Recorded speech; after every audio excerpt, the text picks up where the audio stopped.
अगर आप लोगों को मेरी कहानी अच्छी लगी तो प्लीज़ मेरे चैनल को सब्सक्राइब कर दीजिए। मुझे आप लोगों की सपोर्ट की ज़रूरत है क्योंकि मैं एक अकेली तो लड़की को पढ़ रही हूँ। प्लीज़ आप लोग मेरे चैनल को सब्सक्राइब कर दीजिए मुझे आगे बढ़ने के लिए और बेल आइकन को प्रेस कर दीजिए। धन्यवाद। आज हम आपको एक ऐसी कहानी के बारे में बताने जा रहे हैं जिसमें पति अपनी साली के करीब होने लगा गया था, जिसकी भनक भी पत्नी को धीरे धीरे लग गई थी। आइए नीचे खबर में जानते हैं आखिर पत्नी से कहाँ रह गई थी कमी।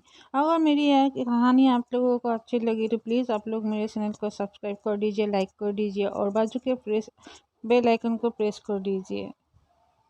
मैं एक विवाहित इंसान हूँ। मेरी शादी को 10 साल हो गई है, लेकिन मेरी परेशानी ये है कि हमें अभी तक कोई बच्चा नहीं हुआ है। जब मुझे इस बारे में पता चला कि मेरी पत्नी कभी मां नहीं बन सकती, तो मैं काफ़ी परेशान रहने लगा था। हालांकि मैं आपसे छिपाना नहीं चाहता, इस दौरान मैंने अपनी साली से नज़दीकियाँ बढ़ानी शुरू कर दी। मैं पिछले कई सालों से अपनी साली के साथ रिश्ते में हूँ। मैं उससे बहुत प्यार करता हूँ, वो भी मुझे चाहती है। हम दोनों के संबंधों के बारे में मेरी पत्नी भी जानती है, लेकिन समस्या ये है कि अब उसकी शादी होने जा रही है। मेरी पत्नी के माता पिता ने उसका रिश्ता दूसरी जगह तय कर दिया है। मैं उसके बिना नहीं रह सकता हूँ। वो भी मेरे साथ रहना चाहती है। मैंने इस बारे में उसके परिवार वाले से भी बात की, लेकिन वो हमारी शादी के लिए नहीं मान रहे। मेरी पत्नी भी चाहती है कि मैं उससे शादी कर लूँ, लेकिन उसके घर वाले अपनी जिद पर अड़े हुए हैं। ऐसे में समझ नहीं आ रहा कि क्या करूँ। सभी तस्वीरें सांकेतिक है। हम यूजर्स द्वारा शेयर की गई स्टोरी में उनकी पहचान गुप्त रखते हैं। कई कई रिश्तों में देखा जा सकता है कि अपनी पत्नी के साथ साली को भी साथ रखने की बात कर रहे हैं। ऐसे में सबसे ज़्यादा ज़रूरी ये है कि आप अपने लिए जो भी फैसला करें वो बहुत ही सोच समझकर और ज़िंदगी भर निभाने वाले वादे को लेकर करें।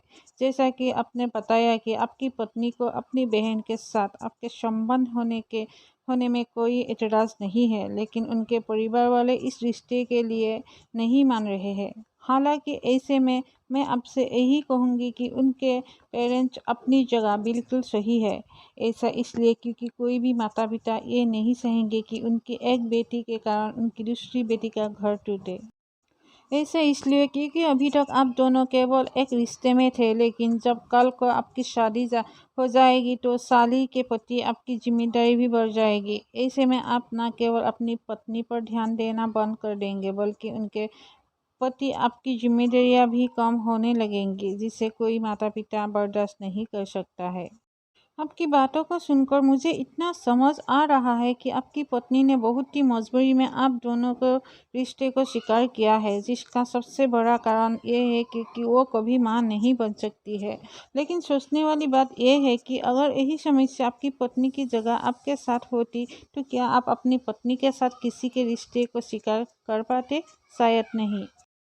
इसलिए यही जरूरी है कि दोनों तरफ से देखी जानी चाहिए। जहाँ तक बच्चे का सवाल है तो आप दोनों बच्चा गोद भी ले सकते हैं, जो कि आज के समय में बिल्कुल भी मुश्किल नहीं है। हो सकता है कि आप सोच रहे हो कि 10 सालों से भी तो ये सब चल रहा था, तो अब क्या मुश्किल है। लेकिन सच तो ये है कि मुश्किलें रिश्तों में बनने के बाद ही आती है। इस तरह की परिस्थिति में ये बहुत ज़रूरी हो जाता है कि एक बार आप आपकी पत्नी और साली तीनों एक प्रोफेशनल साइकोलॉजिस्ट से संपर्क करें।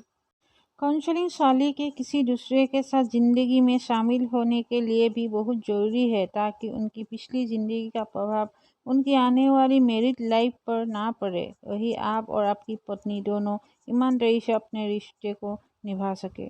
अगर आप लोगों को मेरी कहानी पसंद आई तो प्लीज़ मेरे चैनल को सब्सक्राइब कर दीजिए और बाजू के बेल आइकन को प्रेस कर दीजिए और वीडियो को लाइक कर दीजिए प्लीज़।